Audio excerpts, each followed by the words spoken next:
Que savez-vous de l'organisation mondiale Bilderberg, moi je n'en avais jamais entendu parler, qui réunit chaque année les personnages les plus influents du monde? Vous connaissez ça, vous? Non. Bon, ben voilà.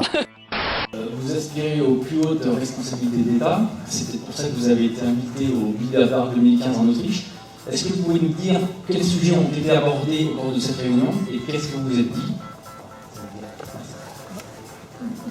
Ce n'est pas une réunion secrète. L'effervescence gagne le Royaume-Uni, le bébé arrive, Kate est depuis ce matin à la maternité où nous retrouverons Claude Samper, notre envoyé spécial dans un instant. Le travail a commencé. On pourrait avoir des détails dont on se fout totalement, s'il vous plaît.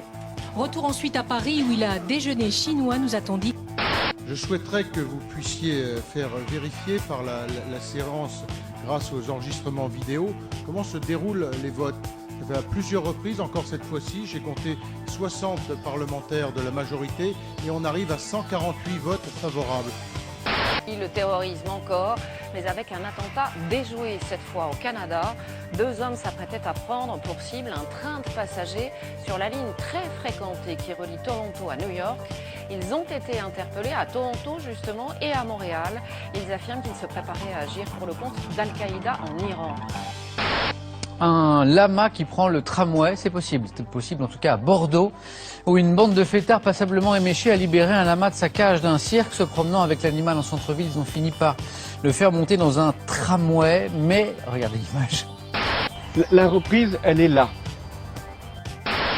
Elle fait l'école buissonnière. Une ours s'est échappée hier de la réserve animalière de Sijan. Un débat à la télévision russe. Vous croyez qu'elle est libre, la télévision russe? Vous croyez que les Russes de Poutine aiment les Américains? Non. Vous croyez qu'il n'y a pas un type qui fabrique la télévision actuellement en Russie sur des ordres? Arrêtez de plaisanter quand j'ai voulu rencontrer... Et les Italiens? Taisez-vous. Et les Japonais?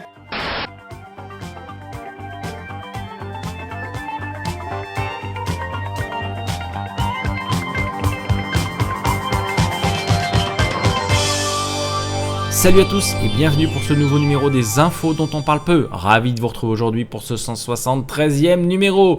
On va pas traîner, on a beaucoup d'infos pour vous, donc attachez vos ceintures et on y va. On attaque la partie internationale tout de suite. On va démarrer d'abord avec la Syrie où 23 civils ont été tués dans des frappes contre l'État islamique selon l'OSDH. Au moins 23 civils, dont 10 enfants, ont été tués mardi dernier dans des raids aériens contre un village contrôlé par le groupe État islamique dans le nord-est de la Syrie, selon l'OSDH. 6 femmes ainsi que plusieurs vieillards figurent parmi les victimes. L'ONG n'était pas en mesure de dire dans l'immédiat si les raids avaient été menés par la coalition internationale dirigée par les États-Unis ou par les forces irakiennes. Aucune frappe n'a été effectuée dans ce secteur, voilà ce qu'a indiqué à l'AFP un porte-parole de la coalition menée par Washington, qui laisse donc entendre que c'est l'État et Bachar el-Assad qui a fait le coup. On continue, on va parler également du Nigeria, un bilan de 86 morts après un double attentat. Au cimetière de Mubi, dans la ville du nord-est du Nigeria, théâtre d'un double attentat, des employés ont réaffirmé avoir enterré 86 personnes, un bilan bien supérieur à celui des autorités. Donc mardi dernier, un kamikaze s'est fait exploser dans une mosquée de Mubi, dans l'état d'Adamawa, et une seconde explosion a eu lieu dans un marché qui se trouve à proximité au moment où les fidèles s'enfuyaient. Voilà, donc plus de 80 morts au Nigeria également. On continue, on va parler du Moyen-Orient en général. On va faire un tour global parce qu'il se passe beaucoup de choses. Tout d'abord, le Maroc a annoncé la rupture de ses relations diplomatiques avec l'Iran. Le Hezbollah est en cause. Le Maroc a annoncé mardi dernier la rupture de ses relations diplomatiques avec l'Iran, qu'il accuse d'avoir facilité une livraison d'armes au Front Polisario, mouvement indépendantiste au Sahara occidental, via son allié du Hezbollah. Le ministre marocain des Affaires étrangères, Nasser, a précisé que cette décision n'avait rien à voir avec les développements régionaux ou internationaux actuels, en référence notamment aux tensions entre l'Arabie saoudite sunnite et l'Iran chiite, et également entre la tension entre Israël et l'Iran, bien sûr. Le Hezbollah, qui a rejeté les accusations de Rabat, a imputé la décision marocaine à des pressions étrangères. Les États-Unis, Israël et l'Arabie saoudite, deux alliés historiques de Washington, n'ont de cesse de critiquer les ingérences et l'ambition dominatrice de l'Iran au Moyen-Orient. L'Iran et l'Arabie saoudite ont rompu leurs relations diplomatiques en janvier 2016 et sont engagés dans une lutte d'influence régionale. Les deux pays soutiennent des camps opposés en Syrie, au Yémen ainsi qu'au Liban. On continue sur le sujet de l'Iran, on va parler du nucléaire iranien. Vous savez que la coalition internationale ont conclu un accord avec l'Iran sur le nucléaire iranien, c'était du temps de Barack Obama. Trump qui a dénoncé cet accord, donc on va en reparler. Et on va parler également de la tension entre Israël et l'Iran. Israël qui a bombardé des positions iraniennes, et Israël qui a dit avoir des preuves comme quoi l'Iran continue de développer l'arme nucléaire et met la pression sur l'Europe. Mais l'Europe résiste à cette pression israélienne. Les Européens ont clairement signalé que la masse d'informations recueillies selon Israël par ces espions de Téhéran ne semble pas justifier une remise en cause de l'accord nucléaire conclu en 2015 avec l'Iran. La France, le Royaume-Uni et l'Union européenne, tous partisans du maintien de cet accord historique, ont indiqué que les manifestations présentées lundi par le Premier ministre Benjamin Netanyahou pour dénoncer l'accord ne faisaient que conforter son bien fondé. M. Netanyahou a indiqué qu'il communiquerait les informations israéliennes à l'Agence internationale de l'énergie atomique et aux acteurs internationaux concernés. L'AIEA s'est dite prête à examiner toutes les informations pertinentes qui lui parviendraient. En attendant, cette organisation a renvoyé aux conclusions contenues dans un de ses rapports de 2015 et selon lesquelles, contrairement à ce que dit Benjamin Netanyahou, elle n'a aucune indication crédible d'activité en Iran liée au développement d'un engin nucléaire après 2009.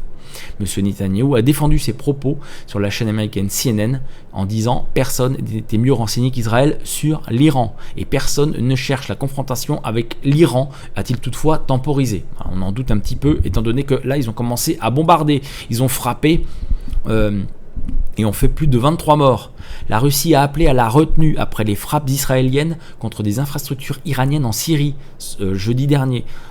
Selon le vice-ministre russe des Affaires étrangères Mikhail Bogdanov, faisant part de sa préoccupation. Selon l'OSDH, ces frappes auraient fait au moins 23 morts. L'armée russe affirme de son côté qu'Israël a utilisé 28 avions et tiré 70 missiles sur des positions iraniennes. Je cite « Nous avons établi des contacts avec chaque partie. Nous les appelons tous à la retenue ». Voilà ce qu'a indiqué à l'agence de presse russe Mikhail Bogdanov, ajoutant « Bien sûr, cela suscite pour tout le monde de la préoccupation ». Ces frappes interviennent au lendemain d'une rencontre à Moscou entre le président russe Vladimir Poutine et le premier ministre israélien Benjamin Netanyahou. Évoquant la situation au Moyen-Orient, Poutine avait estimé qu'elle était malheureusement très grave et déclaré vouloir chercher des solutions avec Netanyahou. Les tensions entre l'Israël et l'Iran autour du théâtre syrien ont connu un brusque regain, avec pour la première fois des tirs de roquettes directement attribués à l'Iran vers des positions israéliennes, provoquant une vigoureuse riposte de l'État hébreu en Syrie. Les premières lignes israéliennes sur le Golan, rappelons que le Golan est une position occupée par Israël illégalement quand même. Les premières lignes israéliennes sur le Golan ont essuyé un tir de barrage d'une vingtaine de projectiles et roquettes déclenchés, selon l'armée israélienne, par les forces iraniennes de l'autre côté de la ligne de démarcation en Syrie. On continue, on va continuer de parler d'Israël. Alors tout d'abord, Israël qui, vous savez, utilise pour réprimer les manifestations des tirs à balles réelles, il n'y aura pas de poursuite contre un policier qui a tué un bédouin. Le ministre israélien de la Justice a annoncé qu'il ne poursuivrait pas un officier de la police ayant tué un bédouin en janvier 2017 dans des circonstances controversées. L'incident a eu lieu lorsque la police est entrée dans le village bédouin d'Umm al-Hiram, dans le sud d'Israël, pour y détruire des maisons dont les propriétaires n'avaient pas, selon les autorités, de permis de construire en règle. Selon la police, Yacoub Massa Abu al-Kiram, 50 ans, a foncé en voiture sur des policiers, tuant l'un d'entre eux. Un policier a ensuite abattu le bédouin. La police l'a ensuite présenté comme un terroriste. Des habitants du village ont affirmé pour leur part que cet homme roulait doucement au volant de son véhicule quand des policiers ont tiré vers lui. Sa mort avait entraîné grève et manifestation dans les localités arabes d'Israël. On continue toujours avec Israël qui a expulsé le directeur local de l'ONG Human Rights Watch. Les autorités israéliennes ont donné 2 semaines au directeur local de l'ONG Human Rights Watch pour quitter le pays. Omar Shakir est accusé de participer activement à la campagne de boycott d'Israël menée par le BDS, boycott des investissements et sanctions, l'une des bêtes noires des autorités israéliennes. Je cite, « Le ministre a décidé de mettre fin à son permis de résidence, selon un communiqué du ministère de l'Intérieur israélien consulté par l'AFP. Le BDS est une campagne globale boycott économique, culturelle et scientifique d'Israël destinée à obtenir la fin de l'occupation et de la colonisation des territoires palestiniens. Mais l'ONG Human Rights Watch dément que son directeur ait soutenu le BDS et affirme vouloir saisir la justice israélienne. Ce n'est pas de Shakir qu'il s'agit, mais bien de museler Human Rights Watch afin de faire taire les critiques contre les violations des droits de l'homme en Israël. Voilà ce qu'a déclaré le directeur local d'Human Rights Watch. On en a terminé pour cette partie du monde. On va parler, pour terminer, des États-Unis. On a appris que la NSA a surveillé 3 fois plus de communications en 2017. Après les révélations d'Edward Snowden en 2013, les États-Unis ont été obligés de revoir leur politique de surveillance. Fini les milliards de données collectées chaque jour, héritage d'un système développé après les attentats du 11 septembre 2001, place à une loi 2015 qui régit plus strictement l'espionnage interne. Ainsi, seule une quarantaine de dossiers en lien avec le terrorisme ont obtenu l'an passé les autorisations pour une surveillance d'ampleur, et en 2016-2017, ce sont en moyenne 1500 personnes qui ont été espionnées pour des questions de sécurité nationale. Au total, on aboutit tout de même à 534 millions de communications collectées l'an passé, car tous les contacts d'une cible peuvent eux-mêmes être espionnés, ainsi que certains enregistrements peuvent provenir de plusieurs opérateurs. Si le chiffre est 3 fois supérieur à celui de 2016, la NASA assure qu'il s'agit avant tout d'une question technique et non d'un renforcement des procédures ou de menaces particulières. Donc on a espionné 534 millions de communications, incroyable, 3 fois plus qu'en 2016, et les États-Unis te disent que c'est pas parce qu'on a écouté 3 fois plus les gens, non, c'est une question technique. On attaque la partie économie maintenant. On démarre avec la France, on démarre avec les prix des carburants qui poursuivent leur hausse. C'était annoncé. Le litre de gazole carburant le plus vendu en France, avec environ 80% des volumes, valait en moyenne 1,4240 €, en hausse hebdomadaire de 60 centimes plutôt, selon des données publiées par le ministre de la Transition écologique et solidaire. Le litre d'essence sans plomb 95 s'affiche à 1,5040 €. En progression de 35 centimes, celui sans plomb contenait jusqu'à 10% d'éthanol, valait 1,4863 €, en hausse de 54 centimes. Enfin, le sans plomb 98 a atteint 1,5715 €, ayant pris 62 centimes. Le prix des carburants varie en fonction des cours du pétrole, du taux d'échange euro-dollar, du niveau des stocks de produits pétroliers et l'évolution des taxes et celle de la demande. Alors, on révise, attendez, le prix des carburants fonctionne en fonction des coûts du pétrole. Bon, les coûts du pétrole, on a combien ? 50 $ le baril, ça a diminué de moitié. Le taux d'échange euro-dollar, il est stable, il est à peu près à 1,1. Le niveau des stocks des produits pétroliers, il n'y a jamais eu autant de stocks à peu près partout dans le monde, notamment aux États-Unis. De l'évolution des taxes, c'est vrai qu'en France ça évolue, c'est plutôt ça en fait. Donc on peut en conclure que l'évolution du prix, c'est seulement sur l'évolution des taxes. Donc tout va dans la poche du gouvernement. On continue, on va parler également de l'Argentine qui a appelé le FMI au secours. Rappelez-vous que l'Argentine a changé de gouvernement, a voté à droite, a voté pour un gouvernement pro-américain. Aujourd'hui, l'Argentine est aux abois et elle appelle le FMI au secours. Ça, c'est vraiment très mauvais. 17 ans après être tombée en défaut de paiement, l'Argentine, troisième économie d'Amérique latine, a entamé des discussions avec le FMI pour obtenir une ligne de soutien financier après une semaine de turbulence sur les marchés. Je cite, de manière préventive, j'ai décidé d'entamer des discussions avec le Fonds monétaire international pour qu'il nous accorde une ligne de soutien financier. Voilà ce qu'a annoncé Mauricio Macri lors d'une allocution télévisée. Je continue de citer. Nous prenons le chemin possible pour sortir du blocage en cherchant à éviter une grande crise économique qui nous fait revenir en arrière et causerait du mal à tous. Mauricio Macri, au pouvoir depuis fin 2015, a indiqué avoir déjà eu une première conversation avec la directrice du FMI, Christine Lagarde, mais n'a pas précisé quel serait le montant du crédit sollicité par l'Argentine auprès de cet organisme international. Pour ceux qui veulent savoir qu'est-ce que le FMI et qu'est-ce qu'il fait exactement, je vous conseille de lire, encore une fois, le livre de John Perkins, L'assassin financier, dans lequel il explique exactement les rouages et le fonctionnement du FMI et à quoi il sert. On continue dans la partie économie et on va parler aussi de Washington. Donc par rapport aux sanctions sur l'Iran, Washington qui donne 3 à 6 mois à Renault, à PSA et aux autres entreprises françaises pour sortir d'Iran. La décision du président Donald Trump de retirer les États-Unis de l'accord sur le nucléaire iranien et de rétablir des sanctions concerne des entreprises américaines mais aussi en Europe.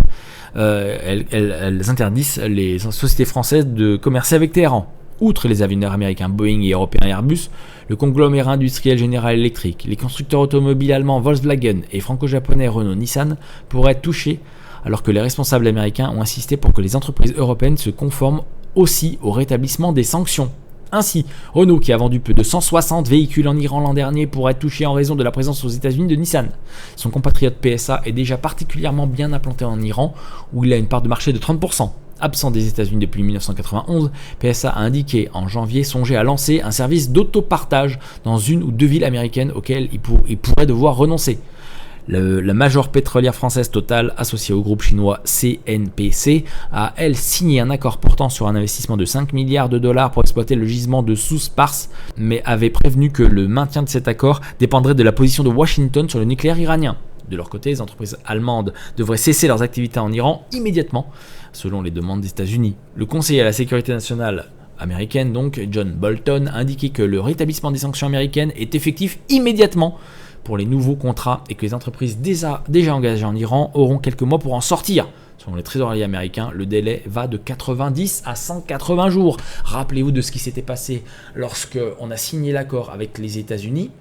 Donc PSA, etc. s'est réjoui et a voulu se réimplanter en Iran. Rappelez-vous de ça. Et on s'est rendu compte que les Américains faisaient déjà du business avec l'Iran depuis déjà bien longtemps, avant même qu'un accord avait été signé. Donc les Américains nous la refont à l'envers pour une deuxième fois.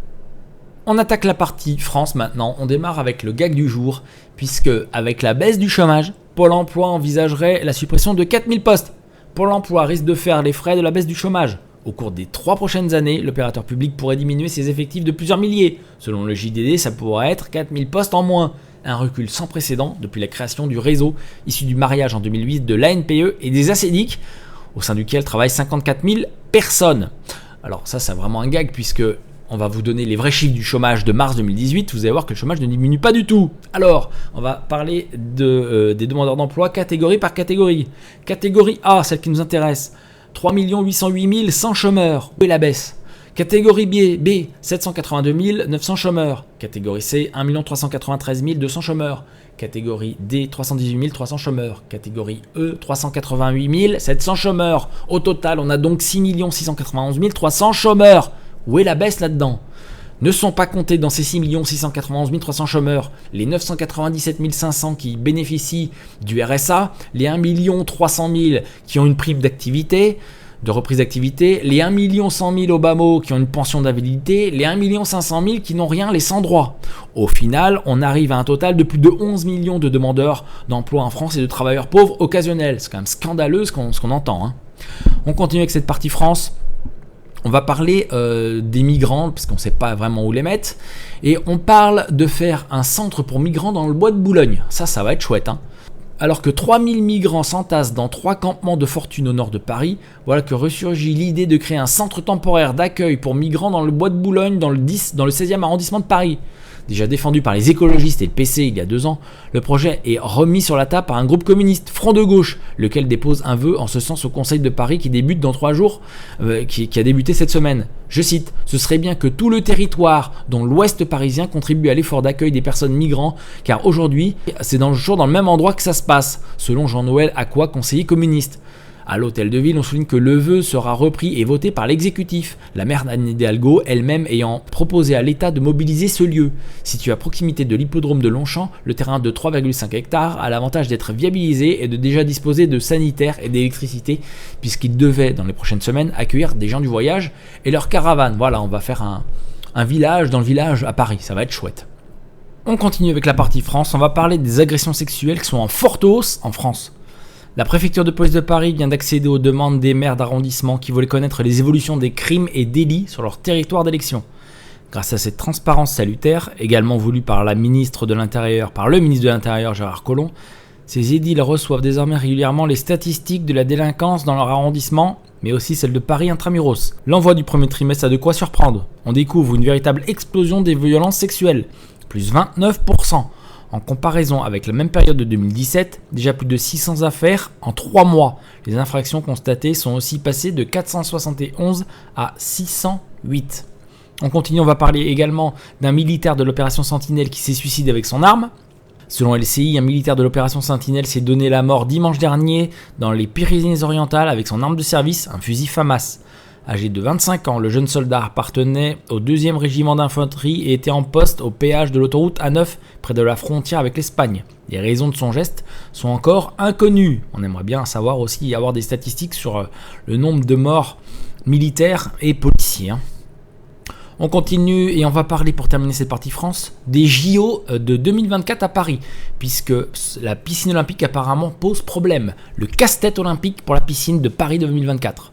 La natation française l'attendait depuis des décennies et c'est le seul grand équipement sportif qui doit sortir de terre pour les Jeux Olympiques de Paris 2024.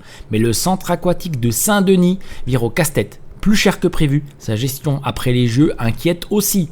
Je cite, « Cette piscine olympique, c'est un serpent de mer dont on entend parler depuis 1985 quand Paris avait échoué devant Barcelone pour accueillir les Jeux d'été de 1992, constate le consultant Armand de Redinger qui vient de publier le Paris Olympique de 2024, chance ou malédiction. Depuis cette époque, le dossier est ressorti lors des candidatures malheureuses de Paris pour les JO 2008 et 2012, qui ont été attribués à Pékin et à Londres, on s'en rappelle. Dans le dossier de Paris 2024, le projet s'est déjà déplacé d'Aubervilliers à Saint-Denis, à côté du Stade de France, avec la promesse d'héritage multiple. En configuration post-JO, le centre aquatique garderait un bassin de 50 mètres, une fosse à plongeon et des tribunes pour 2500 personnes, pouvant être portées à une capacité de 5000. De quoi accueillir des championnats d'Europe de natation, un pôle d'entraînement, le siège de la fédération, etc., etc., etc. Mais de nombreuses questions sont apparues. Évoluée à 130 millions d'euros en phase de candidature, la facture du chantier est encore incertaine à cause des aléas comme la dépollution du site. Les terrains appartiennent à la ville de Paris mais sont occupés par le groupe Engie qui a des bureaux et doit libérer les lieux moyennant une contrepartie. Début avril, un rapport remis à l'État a jeté un froid en élevant les risques de surcoût à 160 ou 170 millions d'euros. Je rappelle ce que j'avais dit la dernière fois. Je prends le pari ici que le coût des Jeux Olympiques sera bien plus important que ce qu'on nous a dit. On vient de le voir avec cette histoire de piscine, mais également à cause des surcoûts liés à la sécurité. On attaque la partie santé, environnement et nouvelles techno, on va dire. On va parler des abeilles pour commencer. On va parler des 700 ruches mortes en Dordogne fin mars, 3000 aujourd'hui, une catastrophe naturelle annoncée. En 30 ans, près de 80% des insectes volants auraient disparu d'Europe. Et parmi les victimes les plus visibles, les abeilles dont les hécatombes récentes ne cessent d'inquiéter les apiculteurs. Fin mars, les apiculteurs de Dordogne avaient dénombré 700 ruches désertées, vides de tout occupant. Aujourd'hui, il y en aurait plus de 3000. On continue, on parle également de l'Union européenne qui a banni 3 pesticides néfastes pour les abeilles. Les États membres ont donné leur feu vert à l'interdiction presque totale de 3 néonicotinoïdes accusés d'effets destructeurs sur les abeilles.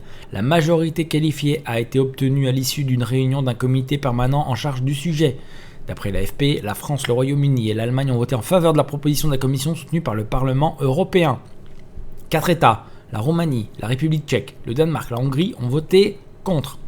Les législateurs européens ont appelé la Commission à convaincre les États membres de soutenir l'interdiction des néonicotinoïdes et éviter ainsi d'autres retards qui seraient nocifs pour l'environnement et les abeilles. Les 3 pesticides concernés sont alors attention, c'est des noms à coucher dehors, hein, le clothianidine, l'imidaclopride et le thiamethoxam. Voilà, ils faisaient déjà l'objet d'une interdiction partielle mise en place par la Commission en 2013. Le vote a permis non seulement d'étendre l'interdiction dans le temps, mais également de la généraliser à l'ensemble des cultures. Des exceptions sont prévues pour l'usage de ces néonicotinoïdes au sein de serres permanentes. On continue, vous savez qu'on parle très souvent de plastique dans les océans, mais on a trouvé des microplastiques dans la banquise de l'Arctique. Les microplastiques s'accumulent de façon inquiétante dans la banquise de l'Arctique, source potentielle de pollution importante alors que la glace commence à fondre sous l'effet du réchauffement climatique. Réchauffement climatique, on va le mettre entre guillemets si vous voulez bien. On va parler de changement climatique, ok ? Alors, emballage alimentaire, nylon issu de tissus synthétiques, filtre de cigarette ou filet de pêche, une équipe de l'Institut Alfred Wegener pour la recherche polaire et maritime a trouvé 17 types de plastique dans des échantillons de glace récoltés lors de 3 expéditions arctiques en 2014 et 2015. L'un de ces échantillons contenait la plus haute concentration de microplastiques jamais retrouvée sur la banquise, jusqu'à 12 000 particules par litre d'eau gelée, soit 2 fois plus que les précédents records, selon l'étude qui a été publiée dans la revue Nature Communication. On continue, on parle également de la première centrale nucléaire flottante au monde qui a pris la mer en Russie. C'est quand même assez inquiétant, hein. Dans quelques années, ce sera l'installation nucléaire la plus septentrionale du monde, mais surtout le premier réacteur flottant. La centrale baptisée Académique Lomonosov, du nom du scientifique russe du XVIIIe siècle, installée sur une barge, a quitté le chantier naval de la Baltique à Saint-Pétersbourg. Elle sera d'abord remorquée jusqu'à Mourmansk, où le combustible nucléaire sera chargé dans les 2 réacteurs et où seront pratiqués cet automne des tests critiques avant sa mise en service. Le navire reprendra ensuite son voyage vers son port d'attache de Pévek, le principal port du pays dans la mer de Sibérie orientale dans l'extrême-orient russe. Il devrait débuter cette deuxième partie du voyage à l'été 2019 si le calendrier actuel est respecté. Comme beaucoup d'autres projets nucléaires, le chantier du réacteur flottant russe a pris beaucoup de retard. Il devait initialement être livré en 2016. Développé par la société publique russe Rosatom, cette centrale flottante embarque 2 réacteurs KLT-40C de 35 MW et de 144 mètres de long et 30 mètres de large, semblables aux unités alimentant les brise-glaces.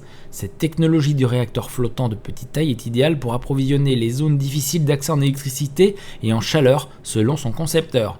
De plus, ces petits réacteurs nucléaires peuvent fonctionner de façon continue sans nécessité de s'approvisionner en combustible pendant 3 à 5 ans, ce qui réduirait considérablement le coût de production d'électricité. Ça fait quand même peur, quoi. On se demande, par exemple, s'il y a un incident quoi, en combien de temps ils peuvent intervenir. Enfin, on verra ça. On parle également, puisqu'on parle de pollution dans la mer, dans l'océan et en Antarctique, on va parler également de du carnage dans la rivière d'Ain. Alévins de truites et d'ombres communs, loches, voirons, chabots, barbeaux, des milliers de poissons morts sur les bords de la rivière d'Ain à l'aval de Pont-d'Ain.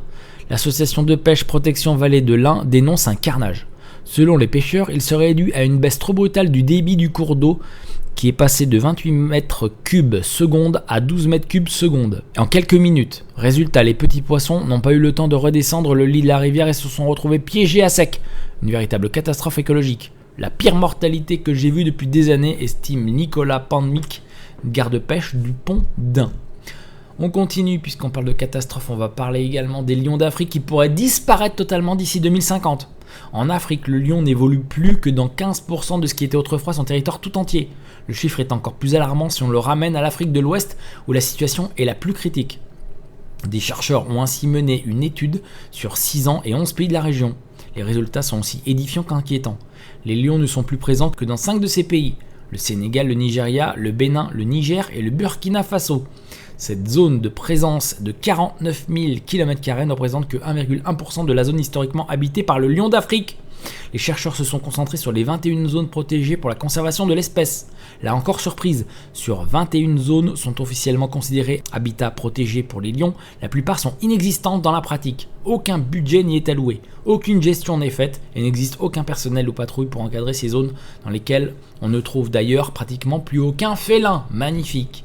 On continue et on termine cette vidéo en parlant de Uber qui lève le coin du voile sur ses futurs taxis volants. Des engins électriques mi-drone, mi-hélicoptère aux lignes futuristes, Uber a laissé entrevoir mardi dernier à quoi pourraient ressembler ses futurs taxis volants. Je cite, ce sont des prototypes qui n'existaient pas encore, tient à préciser auprès de l'AFP Eric Alisson, le directeur des programmes d'aviation de Uber, Elevate, la division de taxis volants du géant de voitures avec chauffeur. La société voit dans ces engins l'une des solutions possibles pour désengorger les mégapoles comme Los Angeles, l'une des villes pionnières d'Uber. Tout comme les gratte-ciel ont allégé la construction résidentielle et commerciale à terre, Uber Air veut emmener le transport urbain dans les airs, souligne auprès de l'AFP Nikhil Goel, directeur des produits d'aviation d'Uber Elevate, lors d'une conférence organisée sur 2 jours à Los Angeles. Notre but est d'améliorer radicalement la mobilité urbaine dans le monde, insiste-t-il. Uber avait annoncé l'an dernier viser 2020 pour le début des vols de démonstration à Los Angeles et 2023 pour le lancement des vols commerciaux accessibles par son application, tout comme les voitures avec chauffeur. Dans un premier temps, les vols auront un pilote, même s'ils pourraient devenir automatisés à l'avenir. Voilà, c'est terminé pour ce numéro des infos dont on parle peu. Je vous remercie tous pour votre attention. Rendez-vous dans 2 semaines pour un nouveau numéro des infos dont on parle peu. Et d'ici là, restez bien informés sur les réseaux sociaux, bien sûr, sur le site internet d'information, bien sûr, même s'il faut se méfier toujours des informations sur le net et toujours essayer de les vérifier au maximum. Rendez-vous donc dans 2 semaines. Ciao à tous.